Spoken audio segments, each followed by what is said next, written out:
কখনো কখনো কোনো মানুষ শুধু গানই গায় না, সে সময় সংস্কৃতি আর প্রজন্মের কণ্ঠস্বর হয়ে ওঠে।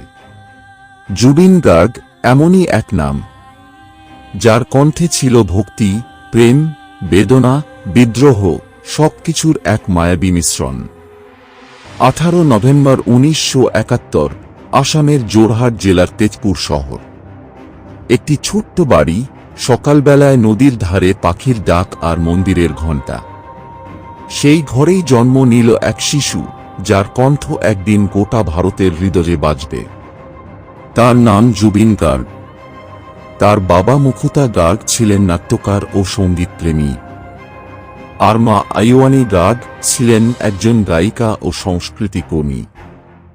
বাড়িতে সকাল থেকে রাত পর্যন্ত চলত গান, বাঁশি, সেতার, হারমোনিয়ামের সুর। সেই সুরের ভেতরেই বড় হচ্ছিল ছোট্ট জুবিন। মাত্র 3 বছর বয়সে সে প্রথম হারমোনিয়াম হাতে তুলে নেয়। বাবা মজা করে বলেছিলেন, এই ছেলেটা কথা কম বলে, কিন্তু গানের মধ্যে সব বলে ফেলে। আর সত্যিই তাই হয়েছিল। 6 বছর বয়সে প্রথমবার স্কুলের অনুষ্ঠানে গান গায়। তার ছোট্ট গলায় যখন মাইক্রোফোনে ভেসে উঠল আসামি লোকগান, তখন সবাই অবাক হয়ে তাকিয়েছিল। জুবিনের সঙ্গীত শিক্ষকরা তখনই বুঝেছিলেন, এই ছেলেটি সাধারণ নয়। সে সুরকে শুধু গায় না, অনুভব করে। কৈশোরে সে ভর্তি হয় তেজপুর মিউজিক কলেজে। সেখানে শাস্ত্রীয় সঙ্গীত, তাল, সুর, রাগ শেখে। কিন্তু শুধু বই বা রেওয়াজেই নয়, জুবিন ভালোবাসত গিটার, বাঁশি, ড্রাম। সব যন্ত্রেই তার আগ্রহ ছিল। সে নিজের গান লিখত, নিজের সুর তৈরি করত। বন্ধুরা বলতো, জুবিন মানেই মিউজিকের পাগল।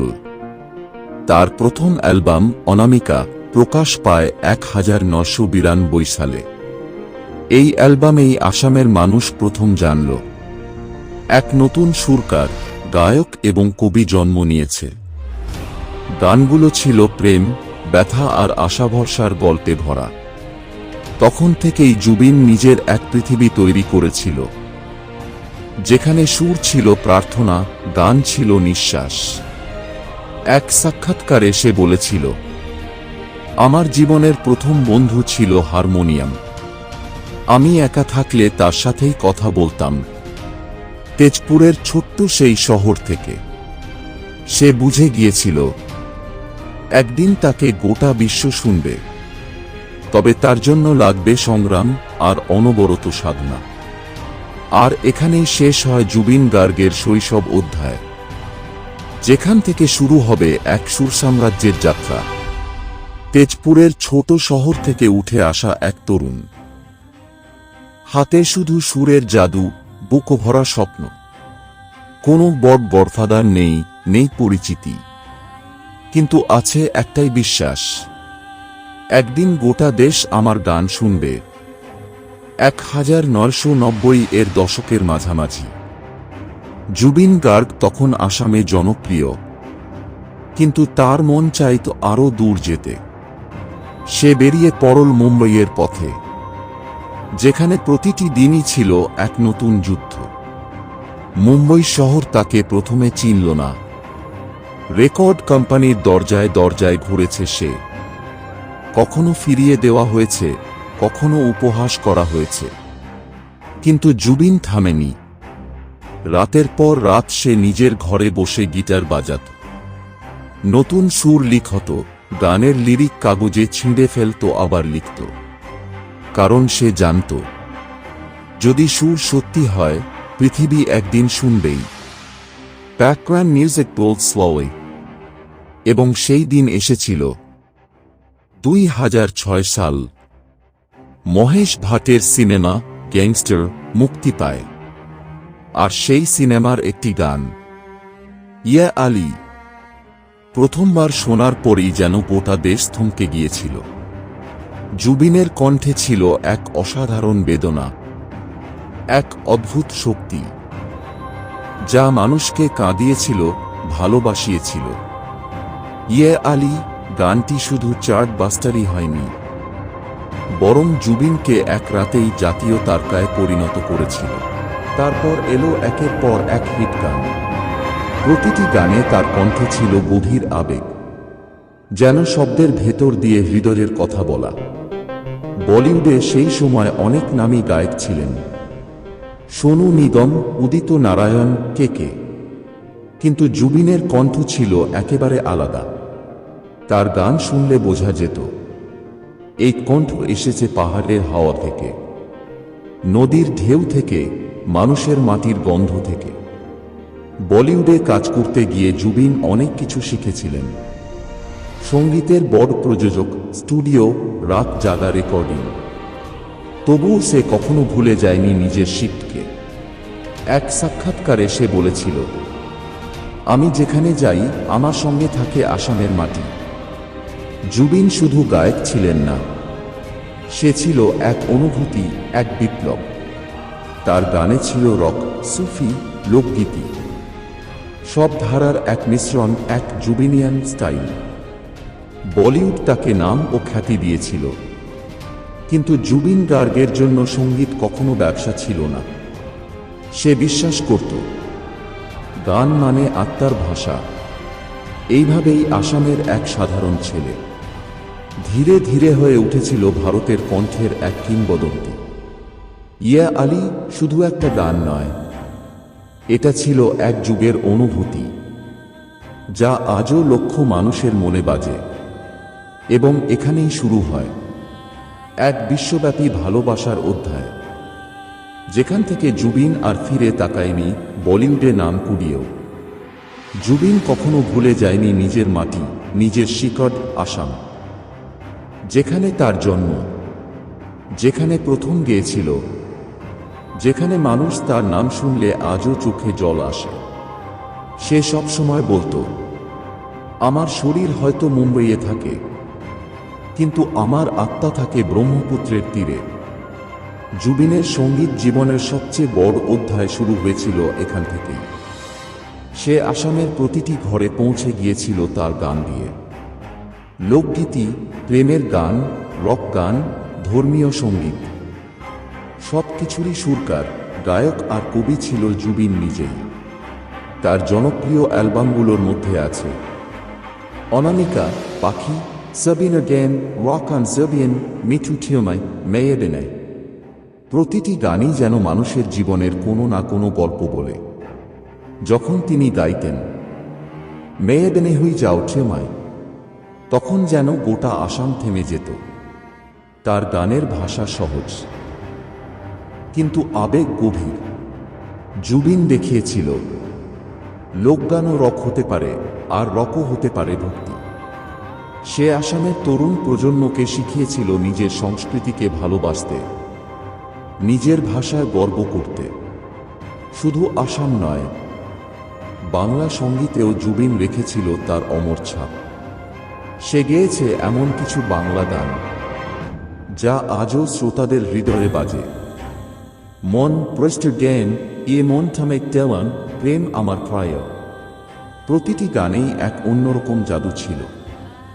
বাংলা উচ্চারণ, শব্দের নরমতা, সবকিছু এত নিখুঁতভাবে ফুটিয়ে তুলত সে, যে অনেকেই বিশ্বাসই করতে পারত না এই গায়ক আসামের। একবার এক সাক্ষাৎকারে তাকে জিজ্ঞাসা করা হয়েছিল, তুমি এত ভাষায় গান গাও, কিভাবে এত সুন্দরভাবে উচ্চারণ করো? হেসে জুবিন বলেছিল, ভাষা আলাদা হতে পারে, কিন্তু সুর সবার এক।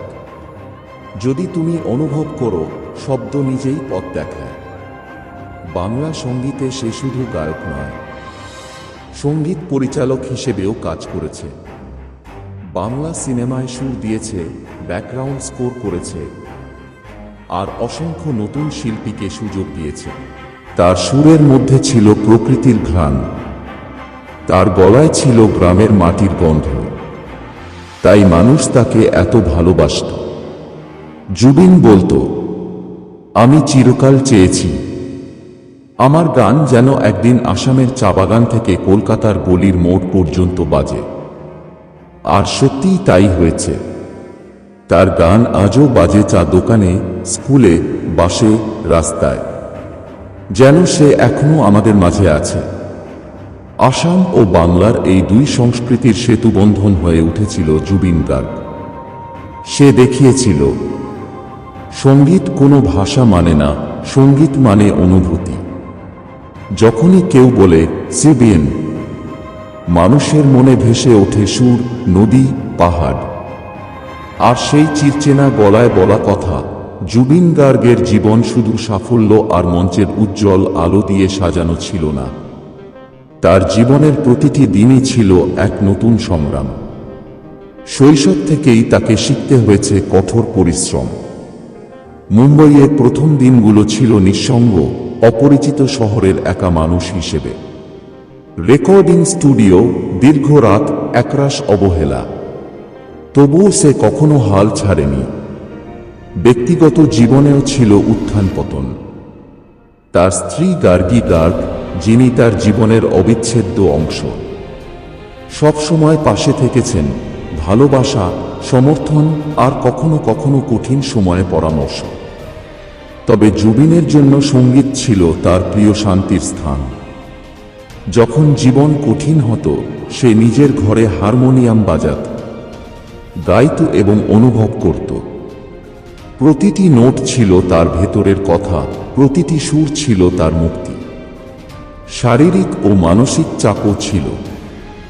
অসুস্থতা, দীর্ঘ সময়ের পরিশ্রম, রাত জাগা, রেকর্ডিং, সব মিলিয়ে সে কবে কখনো নিজের সীমানা ছাড়িয়েছে তা অনেকেই জানত না।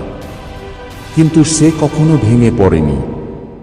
এক সাক্ষাৎকারে সে বলেছিল, সংগ্রাম ছাড়া জীবন অসম্পূর্ণ। যেসব দিন কঠিন, সেগুলোই আমাকে তৈরি করেছে। আমার গান, আমার সুর, সবই সেই লড়াইয়ের ফল। জুবিন শুধু একজন শিল্পী নন, সে একজন মানুষ যিনি বুঝতে পেরেছিলেন, সাফল্য মানে শুধু খ্যাতি নয়, মানুষের সঙ্গে সংযোগ, সংস্কৃতি বাঁচানো আর নিজের অন্তর থেকে গান করা। তিনি সোশ্যাল মিডিয়ায় এবং পাবলিক লাইফে সবসময় বলতেন, আমি চাই মানুষ শুধু আমার গান শুনুক না, গান থেকে শিখুক জীবনের কদর, সংগ্রামের মানে। এই অংশটাই তাকে বিশেষ করেছিল, কারণ জুবিন গার্গের গল্প শুধু মঞ্চের গল্প নয়, এটি একটি মানুষের লড়াই, তার পরিবার, তার সংস্কৃতি এবং তার আত্মার গল্প। জীবনের প্রতিটি নোট যেন শেষ অধ্যায়ের দিকে এগিয়ে নিয়ে যাচ্ছিল। 19 সেপ্টেম্বর 2025, সিঙ্গাপুর। একটি সমুদ্র ভ্রমণে গিয়েছিলেন জুবিন গার্গ। সেখানেই ঘটে এক অপ্রত্যাশিত ঘটনা। স্কুবা ডাইভিং করার সময় হঠাৎ তার শ্বাস প্রশ্বাসে জটিলতা দেখা দেয়। চেষ্টা চলল চিকিৎসকদের, কিন্তু শেষ পর্যন্ত জীবনের শেষ সুর বাজে। তখন বয়স মাত্র 52 বছর। এক দেশ শোকাহত, আসাম কাঁদে। বাংলা, হিন্দি এবং দেশের অন্যান্য প্রান্তের মানুষ কণ্ঠরোধে আবদ্ধ। রাস্তায়, মঞ্চে, রেডিওতে, সব জায়গায় মানুষ মোমবাতি হাতে গান গেয়েছিল। জুবিন গার্গের মৃত্যুই প্রমাণ করল, তার সুর এবং কণ্ঠ কেবল তার শরীরে নয়, সব মানুষের হৃদয়ে বিরাজমান। তার মৃত্যু শুধু একটি ব্যক্তির শেষ নয়, এটি এক যুগের শেষ, এক অধ্যায়ের সমাপ্তি, যেখানে আসামি, বাংলা, হিন্দি এবং বিশ্বের মানুষ একসাথে শোকাহত হয়। তবে তার গান, তার সুর, তার আবেগ, সবকিছু আজও বাঁচে। শ্রোতারা প্রতিদিন বাজায় তার গান, মঞ্চে, রেডিওতে, জীবনের প্রতিটি মুহূর্তে। জুবিন গার্গ কখনো চলে যাননি। সে শুধু আমাদের চোখের সামনে নেই, কিন্তু তার সুর, তার ভয়েস, তার আত্মা সবসময় আমাদের সঙ্গে আছে। জুবিনের কণ্ঠে আমরা শুনেছি আনন্দ, বেদনা, প্রেম আর আশা। আজ সে শারীরিকভাবে নেই, কিন্তু তার গান চিরকাল আমাদের হৃদয়ে বাজে। একজন মানুষ চলে যেতে পারেন, কিন্তু তার সৃষ্টির প্রতিধ্বনি চিরকাল বেঁচে থাকে। জুবিন গার্গ সেই নাম, যিনি কেবল গান গেয়ে যাননি, তিনি এক সংস্কৃতির সুরকে বাঁচিয়ে রেখেছেন। আসামের লোকগীতি, বাংলা সঙ্গীত, হিন্দি প্লেব্যাক, সব জায়গায় তার উপস্থিতি এক সেতুবন্ধনের মতো। তিনি দেখিয়েছেন, ভাষা আলাদা হতে পারে, কিন্তু সুরের ভাষা একটাই, হৃদয়ের ভাষা। প্রতিটি গানে আছে অনুভব, ব্যথা, প্রেম আর জীবনবোধ। অনেক তরুণ শিল্পী আজও বলে, আমরা গান শিখেছি জুবিনদাকে শুনে। তিনি আমাদের শিখিয়েছেন কিভাবে সুরের মধ্যে আত্মা ঢেলে দিতে হয়। তার উত্তরাধিকার শুধু মিউজিক ইন্ডাস্ট্রিতে নয়, মানুষের মনে। একজন শিল্পী, কবি, সংগ্রামী ও স্বপ্নবাজ মানুষের গল্প হিসেবে তার জীবনের প্রতিটি অধ্যায় শেখায়, প্রতিভা আছে মানেই যথেষ্ট নয়। পরিশ্রম আর অধ্যবসায়ই সাফল্যের আসল চাবিকাঠি। খ্যাতি আসবে, যাবে, কিন্তু মানুষের ভালোবাসাই স্থায়ী। আজও যখন কোনো তরুণ শিল্পী নিজের প্রথম গান গায়, কোনো মঞ্চে প্রথম আলো জ্বলে, কেউ না কেউ নিঃশব্দে বলে ওঠে, এই পথ, এই স্বপ্ন। জুবিনদার মতো জুবিন গার্গ চলে গেছেন, কিন্তু তার গান, তার আবেগ, তার সাহস প্রজন্ম থেকে প্রজন্মে এক অনন্ত অনুপ্রেরণা হয়ে থাকবে। কারণ জুবিন আমাদের শিখিয়েছেন, জীবন ছোট, কিন্তু সুর চিরন্তন।